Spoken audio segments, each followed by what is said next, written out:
Hello everybody, and welcome to lecture number 10. This is on group dynamics. So we're wending our way through module 1, and you can see that we did teams, and now we're going to do group dynamics, and coming after this then will be group decision making. So all three components kind of tied together, kind of new to the course theme in it this way. And of course, since you're working in virtual teams, and that's a large portion of your grade, I've decided to put these three elements up front. And then we'll backfill. So we've deviated from the book order, but I think there's a pretty good purpose to it. So let us begin then. Here's a dilemma for you right off the bat. Let's start that way. Why not? Get the gray matter percolating, if you will. Should you hire buddies for employees? And I mean, you know, some people will say, you know, a buddy will work harder for me. I can trust a buddy. Buddies might be more loyal. But then on the other hand, you know, some people might step back and say, well, are they going to feel a sense of entitlement and therefore slack off? So it's just a question to consider, what role does friendship play in business? Should it play any role at all? And to the extent that, you know, the idea that someone is a perfect fit for a given job and they happen to be your buddy at the same time, your good buddy, is really kind of layering on hopes in the coincidence. And if you take personnel psychology in the spring, we talk about person specifications derived from job analysis. And I'm going to bet you that you could probably do better with good hiring processes, hiring someone who is highly qualified and they're not likely to turn out to be your buddy. Just a guess there, but I think in most cases it's going to be true. So one of the big problems that we encounter then, if something goes wrong, what do? Because can you discipline or you fire your buddy, and then what does that do to your friendship? So a lot of times this is just often best avoided, right? But if you're convinced that your buddy is the best person for the job, and you subject them to, you know, some high-level scrutiny through your personnel selection system, and they come out at the top of the heap, that they're the highest rank, then I guess you do. So let's talk about being a manager and a leader, if you will, and we'll talk, when we talk leadership, we'll get specific on the differences between the two. But let's talk about social skills needed for building social capital. And social capital is one kind of, there's financial capital, right? But social capital is a great way to get things done, because social capital commits people to your objective, right? Almost puts them in a position of owing you performance favors or whatever else. So what are the ways as a manager, as a leader in an organization, that I can ensure that I'm amassing social capital that I can spend on my projects later?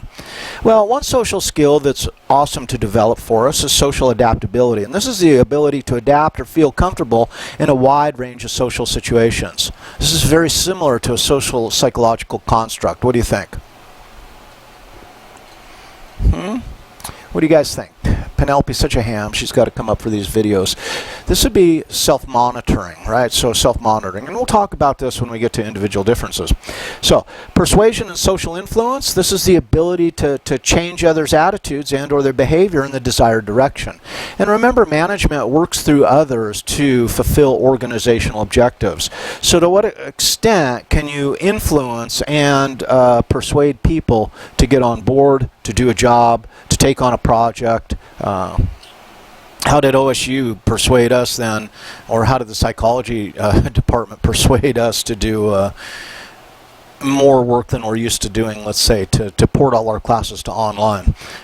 Impression management. These are tactics to induce liking and a favorable first impression by others, and you can see this is very consistent with social adaptability as well. And then finally, social perception. This is ability to perceive accurately the emotions, the traits, right, and intentions of others. But the emotions and traits need to be translated into the context and getting the job done. So you see two things that loom heavily that are kind of umbrella concepts, if you will. One is emotional intelligence, which is super critical to managers and leaders, and the other then is going to be the social adaptability. Now, what constitutes a group? What's the sociological criteria for something to be defined as a group? Well, You have two or more freely acting individuals, although some of us who want to be technical about it, if it's only two, we'll probably call it a dyad rather than a group. They operate under a set of collective norms, more on that later, right? They share collective goals, right? And notice the term collective being bandied about here, and they share a common identity.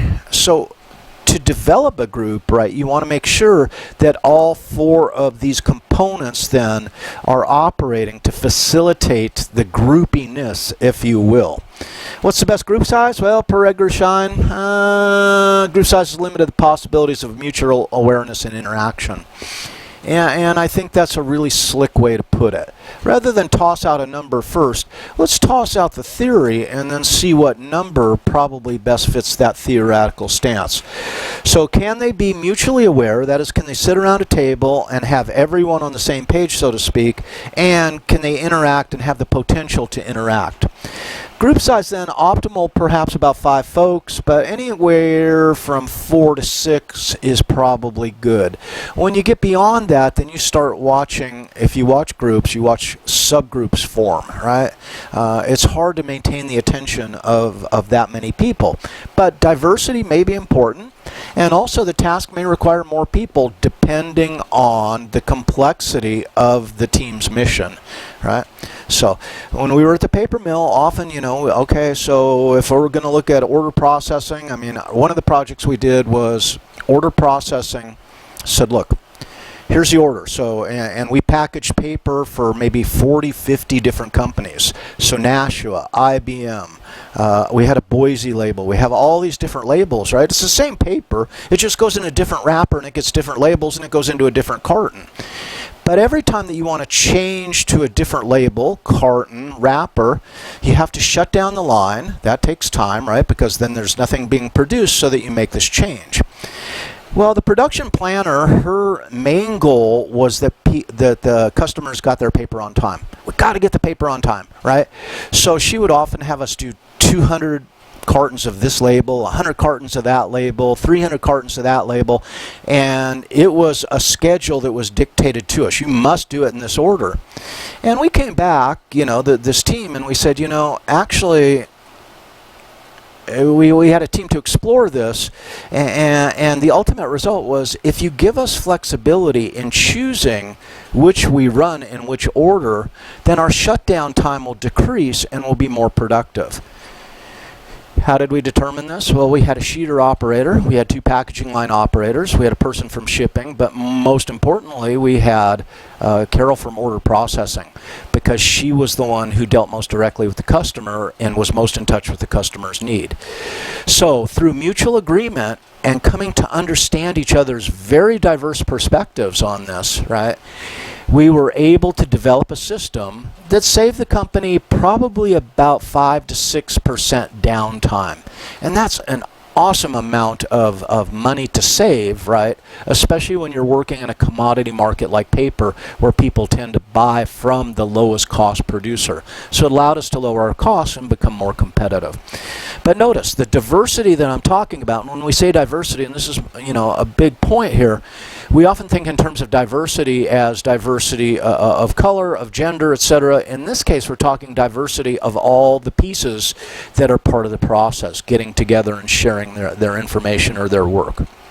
So, as group size increases, right, directive leadership style increases and group member satisfaction can go down. The more people there are, the more the leader or the manager has to become, kind of harsh and say, wait a minute, hold on, come on, we got to get out, and this becomes less gratifying to people. So it's another good reason to keep group sizes as small as you can. Now let's talk about types of groups and their functions. Formal group, ones that are created by the organization. So they say, we will have this particular group. When I was at Columbus State, we had a psychology faculty learning community.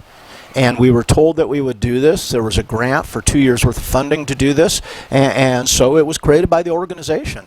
And what it was really for us to do was to train adjunct faculty to increase their skill level, right, and kind of groom them for maybe permanent faculty positions, right?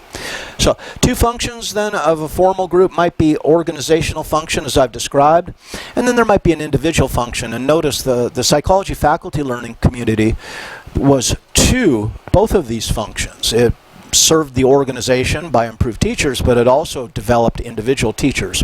So, informal group, one that's created by friends with common interest, right? And this is for our purpose in this class. It's a life beyond work that can provide an escape, and this is very important. So. Any number. It can be a golf group, a bunch of people from work who go golfing on the weekend just for the camaraderie or what have you. Formal groups are designed to fulfill organizational functions, right? And that's why the organization creates them. So it can be accomplish complex independent tasks beyond the capabilities of individuals. We say, wow, there's a lot of people involved in this process. We have to get them all together to potentially improve the process, right? Groups are often used, formal groups, to generate new or creative ideas or solutions. So one group I participated in at Ohio State was to develop component courses that would fit together, right? And we needed people from across arts and sciences to make this happen. To coordinate independent efforts. So sometimes we might have a group that actually coordinates the efforts of subgroups, right? And for big projects, remember, if we want to keep group size to maybe 5 or 6 optimally, then if we have a big project, it might make sense to then break the project, let's say, into 3 component pieces. But then how do you coordinate the effort of those 3 subgroups? Well, as Penelope is suggesting, what you need then is a supervisory group. Next up, provide a problem-solving mechanism for complex problems. And often when we're looking at complex problems, what we really need to do then is combine diverse talents in that regard. So, implement complex decisions. Now notice, solving problems, investigating problems, that's fine, creating solutions, but how do you make sure that the solution will be implemented, right? And you might have specialized groups to do this. Socialize and train newcomers, and that was part of the psychology faculty learning community, for example, was to bring in new people and socialize them to the process. A couple more. This is formal groups that fulfill individual rather than organizational functions. Many of us kind of have a desire to affiliate. Some people call that a basic human need to affiliate with others. This COVID pandemic has probably brought that home to many of us who are suffering, profound under-affiliation. Right? I can't tell you how much I love our Zoom meetings because it's like, oh my God, I can look at you guys, I can see you, that we exist together, and it's I know, I hate to say it because it might make me sound rather pathetic, but it really is one of the high points of my week. And I would love to see more of you guys there. And I'd really like to know, for those of you who have the time available, if you're not there, why are you not there, right? Okay. So, we've got to develop, enhance, confirm individual self-esteem and sense of identity, and the group membership leads directly to identity as a member of the group, which increases self-esteem, known as social identity theory. Came to us by Toshfeld and Turner way back in 1971. Gives individuals an opportunity to test and share their perceptions of social reality. And the nice thing about an established team where we feel secure, we can kind of toss stuff out there in a safe environment, especially if our group leader is doing their job well, right? That we can, in fact, toss our ideas out there in a safe space. And that, in fact, enhances potential creativity in the group of a whole, and certainly the individual, right? Reduce the individual's anxieties and feelings of insecurity and powerlessness, because if we operate as a group, then, in fact, we have greater power derived from that group and our cohesiveness. And this is kind of one of the core concepts of a union, although it doesn't really fit the notion of a group necessarily in our definition. Provides a problem-solving mechanism for social and interpersonal problems. So whichever happens to be the case there. Now, we talked about social capital, and when we look at social capital, what's being used is capital is operating within an exchange network, right? So you can think in terms of monetary network, but this is social capital networks, right? So how do we all fit in?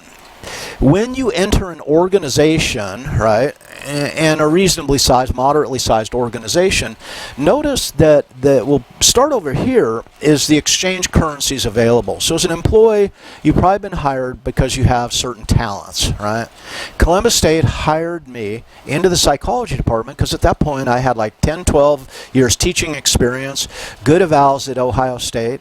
So what I brought to Columbus State was, wow, we have a pre-trained teacher who's got experience, I mean quite a bit of experience, teaches at a prestigious university, and can teach the courses that we need him to teach, and especially kind of round out the package as they wanted a social psychologist. It's a flavor of psychologist they didn't have on the faculty at that point. So these are my exchange currencies, right? This is what I have to offer, and I offer this in exchange for pay, promotion, etc.